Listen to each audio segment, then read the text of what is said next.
A fiery car crash left billionaire Eleanor Sinclair trapped, helpless, and seconds from death. But just when all hope seemed lost, a 19-year-old black boy, Damian Carter, risked everything to save her. But instead of gratitude, she met him with cold rejection. What happened next took the world by storm, and you won't believe how this story ends. Stay tuned, because this story will change the way you see the world. Before we begin, let us know where you're watching from, and don't forget to like, share, and subscribe for more eye-opening stories. Let's begin. The afternoon sun cast an unforgiving glow over the open highway, its golden fingers stretching across the asphalt as if warning of the disaster to come. The sleek black Bugatti sliced through the heat, the low growl of its engine harmonizing with the pounding bass of the music that filled the cabin. Eleanor Sinclair barely noticed the scenery blurring past. She was focused on the road, not out of necessity, but out of habit. Speed was her addiction, control her greatest indulgence. She didn't believe in limits. She never had. Then, in an instant, everything changed. The semi-truck came out of nowhere. A massive beast of steel and weight, ignoring the red light as if the laws of the road didn't apply to it. Eleanor barely had time to register its presence before the impact sent her Bugatti spiraling. The violent crash wrenched her from control, her body whipping forward, head slamming against the side window. A scream tried to claw its way out of her throat, but was drowned by the screeching metal and the shattering glass. The world spun in an unforgiving dance, the car flipping once, then twice, before slamming into a concrete barrier. Silence followed. The acrid scent of gasoline filled her lungs, mixing with the bitter metallic taste of blood in her mouth. Pain radiated from every inch of her body, sharp and merciless. Her vision swam, flickering between reality and darkness, but she was still conscious, barely. Her fingers twitched against the cracked leather of the seat, yet when she tried to move, agony shot up her spine, locking her in place. The crushing weight of helplessness settled over her chest. Then came the footsteps. A shadow blocked the burning sun, a silhouette against the smoke curling from the wreckage. A voice cut through the ringing in her ears, steady and urgent. "Ma'am, are you okay? I can help." Her gaze struggled to focus, finally locking on to the figure crouched beside her. A young black man, no older than 19, eyes filled with concern. Something in Eleanor twisted, and without thinking, she reacted. "Don't touch me," she rasped, her voice hoarse, yet dripping with venom. Even at death's door, she recoiled from his presence. Damian Carter froze. For a split second, a flash of something, hurt, anger, or perhaps disbelief, flickered across his face. He could have left. He could have walked away and let her suffer, let the fire consume the wreckage and the woman inside it. Maybe she deserved it. But Damian wasn't wired that way. The sharp scent of gasoline thickened in the air, warning of what was coming. The moment stretched thin between them, filled with the distant hum of the city, the crackling of flames, and the unspoken decision that would alter both of their lives forever. "Ma'am, we need to move. Now!"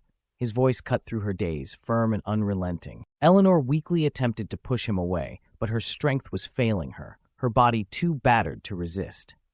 Damian didn't wait for permission.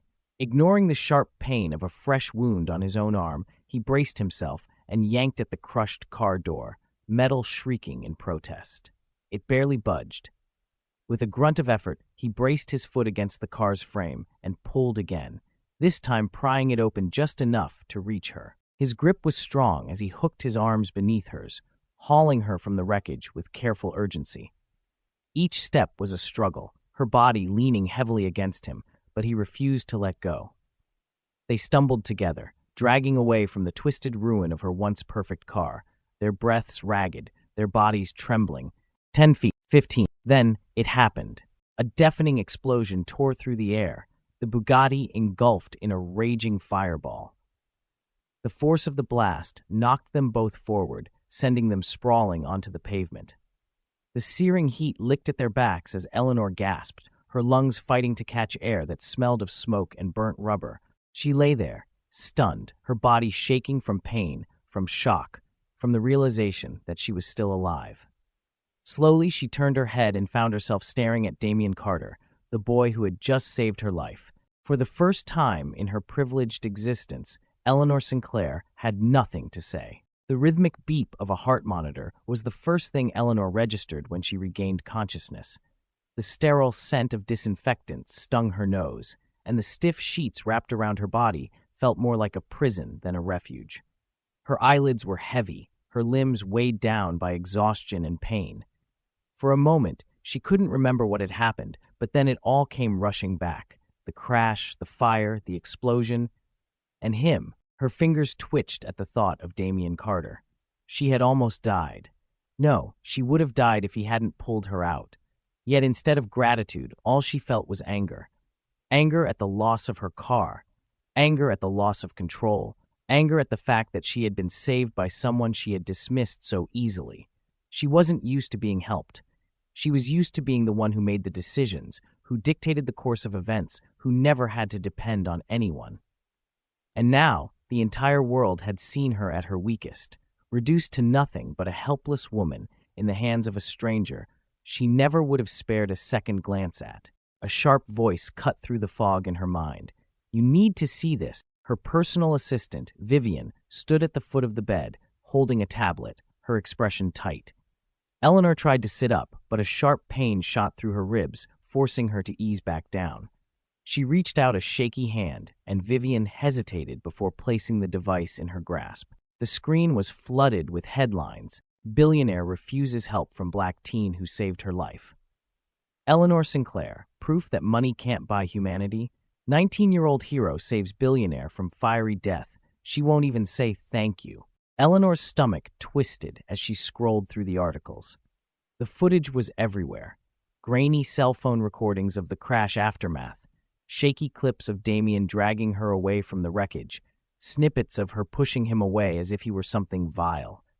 There were slow-motion replays, emotional voiceovers narrating how a selfless young man had risked everything for a woman who had spat in his face. The comments were worse. "I hope she never recovers. Serves her right. That kid has more class in his pinky finger than she has in her whole body. Rot in hell, Sinclair."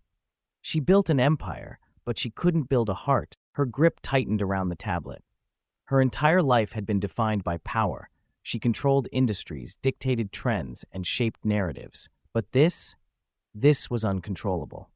She was being dragged through the mud by people who had never met her, who had no idea what it took to be her. She forced herself to take a deep breath. This would blow over. It had to. Scandals came and went. She had survived worse. All she needed was a statement, a carefully crafted press release, maybe a donation to some charity. Just enough to make people forget. But as she opened her mouth to tell Vivian to schedule a press conference, her assistant shook her head. "You don't understand," Vivian said, her voice tight with something close to disappointment. "This isn't just some bad press. People hate you, Eleanor. They're calling for boycotts, selling off shares in your company. Your board is in panic mode. This isn't just a story, it's a movement." Eleanor's throat went dry. A movement. Vivian set down her phone and sighed. "Your lawyers are advising damage control, but they also think you should meet with him." Eleanor stiffened. She knew exactly who him was. Her response was immediate, sharp. Vivian's lips pressed together, but she didn't argue. "Do what you want, but this isn't going away, Eleanor, and you need to decide what kind of person you want the world to see." 3 days later, Eleanor sat in the back of her Rolls-Royce as it rolled through unfamiliar streets. Gone were the glittering skyscrapers and polished avenues of her world. Instead, cracked pavements stretched beneath the tires, lined with faded storefronts and houses that looked like they had given up on being homes. Everything about the neighborhood felt foreign. The people on the sidewalks weren't dressed in business casual, weren't sipping overpriced lattes. They watched her car with wary curiosity, their expressions unreadable. She hated that feeling, the feeling of being out of place, of not being in control. "Are you sure about this?" her driver Daniel asked. No, she wasn't, but she had no choice. She forced herself to nod. "Just park up ahead." The Rolls-Royce pulled to a slow stop, standing out like an alien spacecraft in the middle of Damien Carter's world. She adjusted her sunglasses, took a breath, and stepped out. Silence followed. A billionaire in a neighborhood that had likely never seen her kind before. People stopped mid-stride, conversations fading. A few pulled out their phones, already recording. Then she saw him. Damien Carter sat on the steps of an aging brick building, a sketchbook balanced on his knee. His shoulders were relaxed, his expression unreadable, but his eyes, those sharp, dark eyes, held something she couldn't place. He didn't move as she approached. He didn't speak. She stopped a few feet away, clearing her throat. "You're late," Damien muttered, flipping a page in his sketchbook. Eleanor blinked. "Excuse me? You were gonna come." He shrugged, never looking up. "People like you always do. When it's about your reputation." A flicker of irritation sparked inside her. She wasn't used to being spoken to this way. But more than that, she wasn't used to deserving it. She swallowed hard. "I never thanked you." Damien's pencil didn't pause. "You don't have to." Something inside her twisted. She had walked into this expecting hostility, expecting resentment, but his indifference unsettled her more. For the first time in her life, she was the one being judged. Her grip tightened on the strap of her purse. "I owe you." Now that got his attention. Damien finally looked up, his expression calm but unreadable. "You don't owe me," he said, voice even. Then he gestured toward the kids playing on the cracked pavement nearby. "You owe them." Eleanor followed his gaze, her stomach knotting.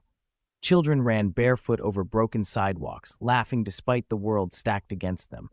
She saw a little girl clutching a makeshift doll, a boy sketching superheroes on the back of a grocery bag. She saw struggle. She saw resilience. And for the first time in her life, she saw them. A lump formed in her throat. She had built an empire, conquered industries, but standing here, among them, she had never felt smaller. The weight of Damien's words lingered in the air, thick and inescapable. Eleanor followed his gaze to the children playing on the cracked pavement, their laughter ringing through the streets, a stark contrast to the backdrop of broken buildings and forgotten corners of the city. She had never noticed places like this before, never truly seen them. She had driven past them in tinted cars, flown over them in private jets, and dismissed them as nothing more than an unfortunate reality that had nothing to do with her. But now, standing in the middle of it all, she couldn't look away. A small girl, no older than 6, sat on the curb clutching a doll that had seen better days. The fabric was torn, its stuffing poking out from the seams, but she held it as if it were the most precious thing in the world. Just a few feet away, a group of boys kicked a half-deflated soccer ball, their laughter uninhibited by the condition of their surroundings. The streets might have been cracked, the buildings worn, but life thrived here in a way she had never understood. Eleanor's throat tightened as she turned back to Damien. He was watching her, his arms crossed, his expression unreadable. She hated that look, hated the way he seemed so unbothered by her presence, as if he already knew how this would go. "You think I don't care about people like them," she said, her voice quieter than she intended. Damien tilted his head slightly, considering her words. "I think you don't even see them." Eleanor clenched her jaw, but she couldn't deny it. He wasn't wrong. She had spent her life climbing, pushing, dominating, so focused on getting to the top that she had never bothered looking down. The people on the ground had never been her concern. Until now. She took a slow breath, smoothing her coat, even though she suddenly felt overdressed, out of place. "What do you want from me?" Damien let out a dry laugh, shaking his head. "This isn't about what I want. It's about what you're going to do now that you can't pretend this doesn't exist." His words hit harder than she expected. She had come here thinking this would be simple, an apology, a handshake, maybe even a donation to ease the public's outrage.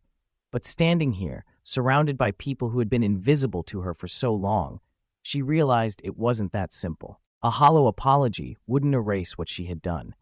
A check wouldn't change how the world saw her, or how she saw herself. For the first time in a long time, Eleanor didn't have an answer. 2 weeks later, the world was watching. Eleanor Sinclair's name had been plastered across headlines, the speculation growing louder each day. Would she issue a statement? Would she attempt to repair her reputation with another well-timed PR move? Or would she simply wait for the storm to pass? No one expected what she did next. The cameras flashed as she stepped onto the stage, her image broadcast across the country. This wasn't a press conference. There were no scripted statements, no rehearsed apologies. She had called this gathering for one reason, to tell the truth. I built an empire by focusing on one thing, winning. I didn't care who I had to step over, who I had to ignore, as long as I came out on top. And I was proud of that. Until now. The room was silent, reporters hanging on to her every word. I was saved by someone I refused to acknowledge. Not just because of who I am, but because of how I saw the world. Damien Carter didn't have to help me. He didn't have to risk his life for a woman who didn't even want his hand. But he did. Because he's a better person than I am. She exhaled slowly, gripping the edges of the podium. I don't deserve forgiveness, but I do know that I can do better. And I will. Gasps rippled through the crowd as she made her next announcement.